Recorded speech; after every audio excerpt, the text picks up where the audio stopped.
It's felt like an eternity since Captain Jack committed, but he's finally in Chapel Hill, and he's bringing an electric style of basketball to the Tar Heels.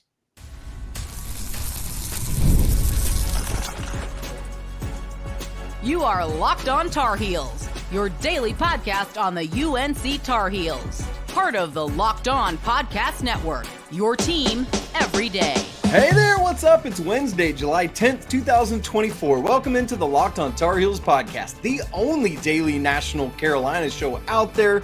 I'm your host, Isaac Shea, joined by our man, Coach Pat Kilby. And no, he is not in black and white this week. For those of you watching, we finally got all that figured out. And you're joining us at the place to get your Tar Heels content every single day. And we want to thank you for making us your first listen or watch. Special shout out to all the everydayers and all the members of the Locked On Tar Heels Discord community. We're glad that all of you are here. This episode is brought to you by our friends at FanDuel. Make every moment more.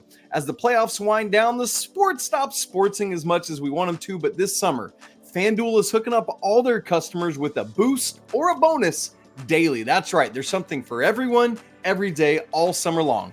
Visit FanDuel.com to get started.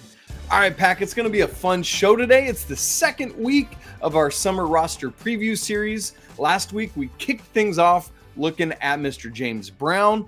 Next week, we're going to finish off the freshman with Drake Powell, and that means that today we're talking about none other than Ian Jackson. Before we get there, though, Pat Kilby, that's my little news segment transition, bringing us a little NBA Summer League update because we had a Tar Heel that went off on Tuesday night. Yeah, let's rehash Tuesday night.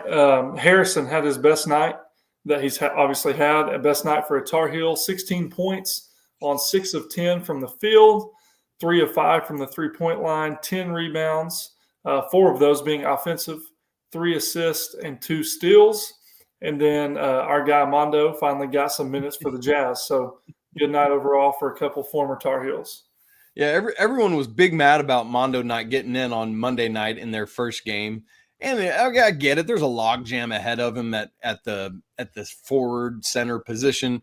But, man, seeing Harrison go off like that is awesome, Pack. And you and I were talking about before we started, this is the path for him to be able to just do all the things that San Antonio needs. You think he's got some staying power, Pack, in the NBA? I do, yeah. I think he landed in the perfect spot. Just Harrison being a blue-collar guy and the toughness, the physicality, the work ethic he brings obviously fits Pop in that San Antonio Spurs culture. So I think he's in a perfect spot, and he fits really well what they're trying to do. So I think he's got some staying power, not just in the NBA, but as a Spur. I think he could be there for a long time. I'd love to see it. All right. Well, we got to talk about the current and one of the 3 newest Tar Heels. I guess one of the 5 newest Tar Heels, if you include the transfers. Pack, give us that bio blast on Captain Jack. All right. Yeah, Ian Jackson, class of 2024, primary position shooting guard from the Bronx, New York. High school, Cardinal Hayes for the first 3 years, and then his senior year was at Our Savior Lutheran. AAU team was the New York Whiz Kids, which was a part of the Adidas circuit. Height varies 6'4", 6'5", weight 180 pounds, 5-star recruit. The rankings consensus overall was 8. With ESPN, he was 7. Rivals, 6th. 247 Sports, he was 8th, and then On 3 had the lowest at 10, so he's still coming in top 10. Date of commitment, January 16th, 2023, and he chose Carolina over Kentucky, as well as Arkansas, Oregon, and LSU. And, that was a crazy commitment day, seeing him pick the Tar Heels, because leading up to that, everybody was thinking it was going to be another John Calipari special, and he was going to be choosing Kentucky. Yeah, dude, it was so wild. Like, I remember just kind of being like, we made a good run. You know, I had a shot at him, but it kind of was down to Carolina, Arkansas, and Kentucky. Oregon and LSU were finalists, but kind of out of the picture. But, yeah, man, it was like all Kentucky. And then, Pack, I don't even really remember where I first heard it from, but those rumors on commitment day, it started pretty early in the day where it was like, hey, he's going to go to Carolina, right? Like, do you remember starting to hear those and how you felt? Yeah, I do. And I remember some people posting the picture of Hubert with the little fish on the reel. Oh, that's right. And everyone was kind of like, hey, what's going on here? We got something big brewing. And then sure enough, I mean, obviously Ian committed, and that was a shock, but also obviously an awesome moment because, for Hubert to get what may be overlooked in all of this was that was like, everyone was like, okay, Hubert can do this. Like, he can go get the big dogs to come to Carolina. Right, because Drake Powell had already committed, but his star hadn't started ascending yet as high as it was. That's a great point. Right, and then also, with Drake, he has the connections, the family connections to Hubert and Carolina basketball. So it was kind of like, okay, that one felt like it was a lock anyways. But then, when we get Ian, it was like, oh, okay, we can do this for real. And the fan base was kind of like, all right, we see you, Hubert. We see you making moves in the recruiting. So anyways, it was big to get him. And then it was big for Hubert to prove that he can go get these guys. And that he could hold on to him. I mean, that was the other thing is I felt like for so much of his recruitment, there was all this chatter about like, oh, Rick Pitino's at St. John's now, so he's going to steal him away. And it just felt like people assumed it was a foregone conclusion that was going to happen, or that somebody else was going to swoop in, or maybe Kentucky would come back around. And I love, Pack, that each time Ian just shut it down like, I am a Tar Heel. And dude, I love that.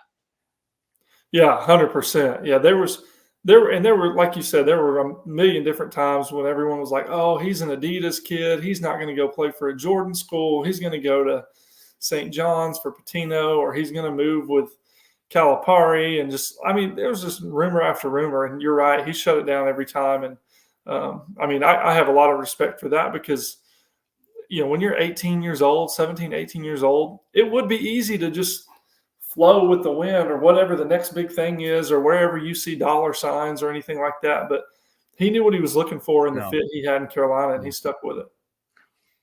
Well, Pack, wrap up that bio blast for us there. So Ian, McDonald's All-American, Twitter handle @22_Captain Jack. Instagram handle is almost the reverse of that, Captain Jack _22. So yeah, that's Ian.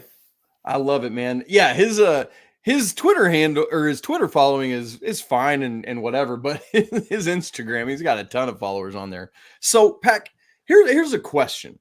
One of the cool things about Ian, we talked about Drake, how he kind of rose up the rankings and frankly catapulted up the rankings, but Ian, basically from the time the rankings started coming out with the class of 24, was at or very near the top. And my man has hung in and hung on and stayed around in that top 10 status basically the entire time. Just how difficult is it to do that? And you as a coach who works with these young men all the time, what is it about that type of mentality that allows him to stay at that level? Yeah, so obviously to make the top 10 is crazy difficult. And then to stay there is even more difficult because everybody's gunning for that. Like, that's their goal too. Everybody wants to be one of the top blue chip recruits that's, got the 5 stars and all the offers and all the publicity and all the YouTube clips and everything else. And so that's what, especially in this culture, that's what people are seeking. And, for Ian to be able to stay in the top 10, just speaks to, him and his mentality and the way he approaches the game, which is to find ways to get better. And if you watch him, you watch the evolution of his high school career, that's exactly what he did. He's always constantly improving. And even now, I'm sure that's the same way. There's, just because he's top 10 doesn't mean there's not holes in his game. There certainly are. Sure. But he's working on those. And it's evidence through watching him evolve in his high school career. Because when he first came on the scene, just me watching him, I was like, oh man, this kid's a really good athlete. But Carolina's had a lot of athletes that have came through in the past that, really lacked the skill that we would have desired. And then, as you watch Ian, you can see his skill is progressing year by year. Yeah. And he's becoming a better ball handler. He's becoming better at using ball screens. He's becoming a better shooter. He's becoming a threat from the mid-range. And, hopefully he's going to continue to add to that and become, a consistent threat from the three-point line. And so you can just see his mentality is, where are my weaknesses? Where do I need to grow? And then he attacks that so that he can stay at the top of his game. And that's been rewarded by these recruiting services that have kept him, unanimously in the top 10 throughout his high school career. And I think because of that, it's easy to be like, to forget how incredible he is as a basketball player, right? Like, just people that are consistently elite at something, whether it's basketball or baseball or writing or drawing or whatever it is. And then they're just reminded, I'm just trying to think of a parallel in another sport, like a Freddie Freeman in baseball, who's just such a consistent hitter, 300 all the time, but you forget sometimes to appreciate just how unbelievably good he is. And I just hope that people don't forget that with Ian Jackson. He's going to show up and show out, and it's going to be electric over and over and over again. So he's got these strengths, he's got these weaknesses, as well as any basketball player does. And Pac, that's what we're going to unpack next. Where are Ian's strongest places right now, and how do we lean into those? And where are those places that he needs to continue to grow? We'll talk about that in just a second. Right after I tell you about FanDuel, I love sports and I never want them to stop. But as the seasons wind down and really all we're left with is baseball right now, we just get fewer games. The sports aren't sportsing like we want them to. But FanDuel lets us keep the sports going whenever we want. All you got to do is open up the app and dream up bets anytime you're in the mood. And this summer, FanDuel is hooking up all their customers with a boost or a bonus daily. That's right. There's something for everyone, every day, all summer long. How about some World Series odds for who's going to win this whole blessed thing? Dodgers lead the way at plus 320, Phillies plus 450, Yankees plus 550, Orioles plus 700, and the Atlanta Braves rounding out the top 5 at plus 900. So if you want to get in on that action or any other MLB stuff, head on over to FanDuel.com and start making the most out of your summer. FanDuel, official sports betting partner of Major League Baseball. We're talking Ian Jackson today on our summer roster preview series, as we do every summer with Coach Pat Kilby, Isaac Shade.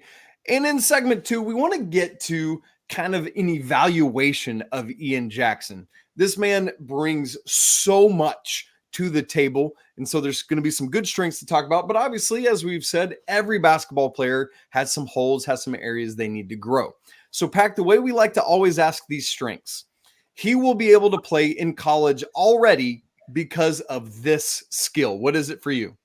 So the skill that I think Ian has is that I don't even know how you want to term this, but he's just electric with the ball in his hands. And it fits Carolina perfectly. And a big reason why he could play in college because of this is because of the pace that we want to play with, right? And Ian, he brings that. And so obviously he has speed, but it's one thing to have speed, and it's another thing to have speed with the ball in your hand. Mm-hmm. And Ian has that, but he has like that extra gear to him too, where he just makes dynamic plays when he has the ball in his hand. It's not just, he just blew past the guy. He blew past the guy and then had a crazy finish over the 7-footer at the rim. Like he makes big time plays with the ball in his hand. And so I think, that electric playmaking ability, his athleticism, those types of things, those are obviously elite. And so I think those are the things that can get him on the court. And then, not just offensively, but you talk about that athleticism and look how it translates defensively too. And you see he can contribute on both sides of the floor, and that makes him, all the more enticing. Which is a good point for me to say, I said Pax, my son Pax was just in the room a second ago.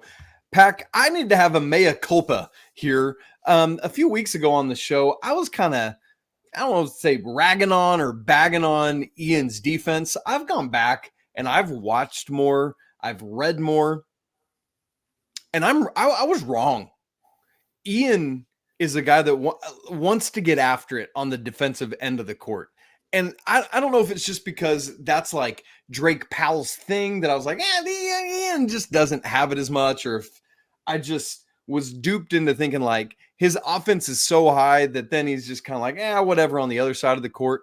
Man, obviously his speed and athleticism allows him to be a good defender if he wants to. But now I believe that he wants to as well. And so hand up, I think I was wrong about that one. Agree on that? Well, I do. And here's the thing about when you get freshmen in there, like he's got a lot of raw intangibles defensively that can make him great. He's the things you can't teach. He's got pretty good length for his position. He's obviously got the speed that we just talked about and the athleticism. I think he's got some dog and some tenacity to him to be able to get up in people, But see, sometimes defensively, you have to learn where you're supposed to be and when you're supposed to be there, especially early as a college player, because whatever it was in high school, now it has to be 2 times faster because the game is faster, players are better, and you've got to figure those things out. So I'll be curious because I think Ian's going to make a great on-ball defender. Where I will determine how good of a defender he is what he looks like off the ball. And if he can figure that piece out, then Isaac, I think he's going to be electric on the defensive end. Interesting. Yeah, I mean, because it's got to take so long to get comfortable in those defensive principles. And as somebody who Carolina is going to need his offensive capability in a big way, that it's like he's just going to have to hammer it over and over and over. And I think he will, but I think you're right. It's probably going to take a little bit of time to get there. Is there anything else to you on the strength side that really either sets Ian apart or just like where you're like, dude, he's bringing something that I'm not seeing from other people. Like, why is this dude in the top 10 of this class? Yeah, I think, one thing I mentioned earlier, or failed to mention earlier, was just his ability to collapse a defense. And I know that kind of goes hand in hand with what I was talking about, his speed, his ability to get downhill. But not only can he finish, but, I mean, he can make those help defenders collapse quick. And then what happens, Pat Kilby? Tell us that. Yeah. Usually what's supposed to be happening, what hopefully is happening this winter, is there's going to be 3 other shooters around that perimeter that got their hands ready to catch and shoot and knock down shots. And so I think Ian has some of those capabilities. And it'll be like we talked about with defense, he may have that skill to do those things, but now he's going to have to add to that skill of being able to collapse it and then read and figure out who to get the ball to, where to get it to him, and those things. So I think he's going to be a dynamite player for us, but there's still going to be, that learning curve that comes with it. Yeah, I'm really curious to see how his decision-making and vision are when it comes to finding open teammates to be able to do that. I mean, because if you're collapsing defense and you got Cade Tyson on one wing and RJ in the corner just waiting on you, game over. Or if a team's not helping off with those guys, Ian's just going to finish at the rim over you because he can do that. And that's insane. Pack, quickly, let's go to the other side of this. When we talk about weaknesses, kind of the way we say it is, if you are an opposing coach, I would try to exploit this about Ian Jackson. Yeah, so I kind of want to take what we just talked about and then flip it to the weakness side. To me, it is potentially the decision-making. And so obviously we've yet to see him play a game in a Carolina uniform, so he could very well prove me wrong on this, and I hope that he does. But, maybe the shot selection stuff is iffy at times. And then just knowing, when to go get a bucket versus when to find, trust your teammates and find other players. And so kind of where I'm going with this is, like we just talked about, in high school, if he collapses that defense, Ian can still take that shot because guess what? Ian's still the best player on the court and he can kind of do what he wants. He can dictate a game. Well, it's not going to be that way at Carolina because we're going to be playing top-tier competition, but he's also going to have the guys you just mentioned, Cade Tyson and RJ Davis on the court with him. And so can he make the decisions to collapse the defense and then not force a shot, but find those other guys and trust his teammates? Like, those are going to be the things I'll be looking for because those are potential weaknesses. I'm not saying that's set in stone. He could 100% and go out there and rock it. He has the capability with his skill set to average 5 assists a game if he wants to, just because of the way he can create for others. But until we see that, that's a question mark for me. Yeah. Yeah. I like how you've put and phrased that it's not like a given or a guaranteed weakness. It's more of a like TBD, ellipsis. We're watching for this to see how he handles it as a freshman. But thankfully, he's got great teammates around him, as you've already said. Pac, that's one of the next questions we want to ask is how does he fit in with this roster? And this is a young man who's had some high-level experiences already, both with Overtime Elite and playing for Team USA. How is all of that going to help him be prepared for this freshman and maybe only year at North Carolina? We'll have those conversations in just a second.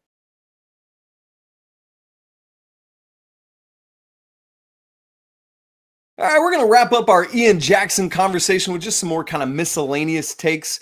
Quickly, one more Summer League update. The Jazz and Thunder have gone final. Cormac Ryan had a more efficient night on Tuesday. You might remember he had a not as so good shooting night on Monday. But on Tuesday night, 8 points of 2 of 5 shooting, 2 of 4 from 3, 2 of 2 from the free throw line, 2 boards, and a steal. Way to go, Cormac. Just keep it going, brother. Now, Pac, we just talked a good bit about all this talent around Ian Jackson. And one of the things that we could see at times is a backcourt that is full of New York, New Jersey guards, right? Elliot Cadeau at the 1, RJ Davis at the 2, and Ian Jackson at the 3. I think we will definitely see that lineup, if not all the time, a lot of the time. I just think that is a silly lineup. With these pre-existing relationships with these guys, especially between Ian and Elliot, how do you think that pays off? As you know, obviously it's hard to work a freshman in as everyone's trying to learn everyone, but because of that relationship already, how should that help that dynamic between those 3 guys? Well, that for sure helps. I mean, as we all know, chemistry plays a big part in how you play together and what it's like to be on a team together and all the off-court and on-court things that go on with a team. That chemistry plays a massive deal in that. So having those relationships and even those connections, back to, where they're from and things of that nature, I think those things are a big deal because they typically play a part in the recruiting process too, So I'm sure that that's something Carolina's been tapping into for a while. Yeah. And so I think those things definitely matter. That familiarity with each other before they even step onto the court is a big deal. So that's going to pay off for sure. Well, and we saw last year, it was funny last offseason, Pac, if you remember, I consistently said that Elliot Cadeau was going to be massive for Armando Bacot. I was correct in saying that Elliot Cadeau was going to be massive, but I said it for the wrong person because I think the biggest recipient of Elliot Cadeau coming to this team was who, Pac? RJ. Bingo. Absolutely. And I think the exact same is going to be true for Ian Jackson. I think that Elliot setting up Ian and allowing him to just get out in space and go is going to, Elliot, I think will just do massive things to unlock Ian as RJ and Cade Tyson continue to space the floor. Remembering that we're not going to, all due respect to Mondo, whom I love, but we're not going to have somebody sitting in there anchoring and clogging the paint. And so that logo area, the painted area is going to be wide open. And man, that's where Ian can get out and run. 100%. Yeah, they're going to complement each other really well. If I had to say like a concern, between Elliot and Ian being on the court at the same time, potentially a lack of 3-point shooting. There you go. So if they, there's been a lot of talk about Elliot improving that. We know Ian's working on that too. So if they can at least show, 30 to 33% consistency, that's enough. Given what we expect RJ and Cade to do. Exactly. Yeah. So if they can get that part down, Pat, look out, man, because it's like, what do you do with them at that point? There's not a lot you can do. You throw your hands up and say, oh, well. Now, Pac, Shoulder shrug emoji. One of the really good things that Ian Jackson brings to the table is that he has won 2 gold medals with Team USA, the FIBA Americas Under 16 in 2021 and the FIBA Under 17 World Cup in 2022. And then this past year, when he changed schools, basically they became part of OTE. There were several teams with OTE that weren't playing in Atlanta where their hub is, but there were 5 teams around the nation playing elsewhere. And so that was just that Jelly Fam label that they were part of. And so Pac, we see this all the time now from these elite freshmen who come into college basketball infinitely more prepared than they used to be years ago because of not just like AAU experiences, but man, go play an OTE against some grown men. Like, how do all those experiences set Ian up for success? Well, yeah, I mean, anytime you're playing competition where you're not the best player in the gym, it challenges you to be better. So you got to become faster, stronger, more physical. You got to learn how to finish through the contact or, think 2 seconds ahead. And like the big thing I noticed, like especially from high school to college, is that these guys have to think so much faster. So like we're in high school, Ian could just go get a shot anytime he wanted to. Now he's got to get to a point where he knows what he's going to do with the basketball before he even catches it, because he's not going to have time to do that. And so where I'm going with this is if, you're playing that top tier competition, you're playing against older players, more experienced players, physical players, then you're learning those things now so that when you get to college, you're obviously more prepared to go play and make an impact right away. And so he's lucky he's been privy to that and he's gotten that opportunity. And now he's going to get to put that experience on display. Yeah. I watched, Pac, a really funny video a fun and engaging video from Slam magazine, where it was basically just like 12 minutes of Ian mic'd up during some AAU run. And something I love about him is he's just always talking. Some of it is like encouraging teammates. Some of it is just enjoying the game. Some of it's interacting with referees. But he's a talker, man. And I think that's one of the things, we talk about how much Carolina's athleticism has been growing in the past couple of years. And I think this might be the most athletic team Hubert Davis has had as the head coach. And, you think about Ian and Seth Trimble and Drake Powell to go along with everything else. But I love that another thing he brings that, RJ isn't known for being a vocal leader.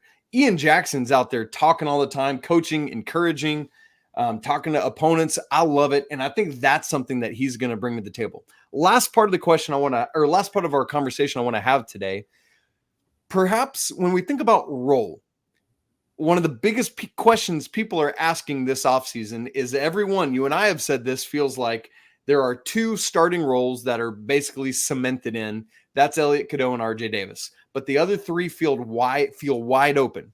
So the big question is, will Ian start? And perhaps a bigger question, Pac, is will he, more importantly, finish games? What do you think? The truthful answer is I don't know. I really don't, because there's just so many stinking ways that Hubert could go with this team. Yeah. That I'll answer it like this. I don't think that he will start at the beginning of the year. I don't think he will start games. I think there's a strong chance he'll be on the court to finish them, especially playing with a lead because, like we talked about earlier, when guard play wins when you're playing with a lead down the stretch. So if you've got Cadeau and RJ and Ian on the court, then you've got guys that you trust with the basketball. So I do think he has a much stronger a higher percentage of finishing games. But what I'm talking about right now is the beginning of the year. I think there's a strong chance that lineups could change as the season goes on and more experience is had and Hubert's more familiar with the team. Yep. And it wouldn't shock me at all to see us play the last half of the year with Ian in the starting lineup. So that's kind of where I project it for now, just because I think Seth you can justify starting him. He's got the experience. He's going into year 3. He came back to Carolina for this, but it wouldn't shock me to see that change. Yeah, I think that makes a ton of sense. And for those who say, there's always the kind of, I feel like I hear this a lot. There's no way this player X goes to this school and doesn't start, right? Like I hear that between our show, between Tar Heels and Locked On College Basketball, where it's like, this player is not going to the school not to start. Well, we heard that all last offseason with Elliot Cadeau. Elliot Cadeau was not starting from day one. Paxton Wojcik was in the starting lineup because of the experience and all that. Now, it was very quick into the season before Elliot Cadeau was in the starting lineup. But I just say all that to say, Pac, I think your point about like day one, game one is well taken, that whether Ian is starting day one is a very different conversation than whether he's starting game 15 or whatever it is, right? Where Coach Davis might trust all that experience, especially, game 2 is in Fog Allen Fieldhouse on the first Friday night of the season. And there's many very experienced players have gone there to die, right? And so it could be a good way to protect the likes of Ian and Drake, to have your more experienced players in the starting lineup for a little bit. But I'm with you. I think before the season is said and done, Ian Jackson is in the starting lineup consistently. Yeah, and if I can just add to that really quick, it drives me crazy when people say, oh, he ain't coming to Carolina to ride the bench or anything like that. Listen, this ain't Boston College, okay? Like, there are players at Carolina. Sorry, Boston College, for the stray. There's 9 guys on our team that played in the McDonald's All-American game. He might come off the bench, and if he does, then it's justifiable. There's a lot of talent, and so, but like I said, I definitely think he's going to work his way into that lineup at some point. I just think it's going to take a little bit of experience for him to get there. Yeah. Man, I love that conversation, Pac. It's a lot of fun. All right, y'all. That wraps up week 2 of our summer roster preview series. Next week, we'll wrap up the freshmen talking about Drake Powell. Going to be a very fun conversation. Can't wait to have that one. If you're not subscribed to the show already on video and audio, please make sure you do that. Very simple, and it ensures that you don't miss a single episode, and it helps continue to spread the good name and fun time we have here on the show. If you're not part of the Locked On Tar Heels Discord, man, we would love to have you. The link is in the show notes, and it's free to join. Come for the Tar Heels, stay for the community. It's always a great day to be a Tar Heel. We'll talk again tomorrow, but until then, peace.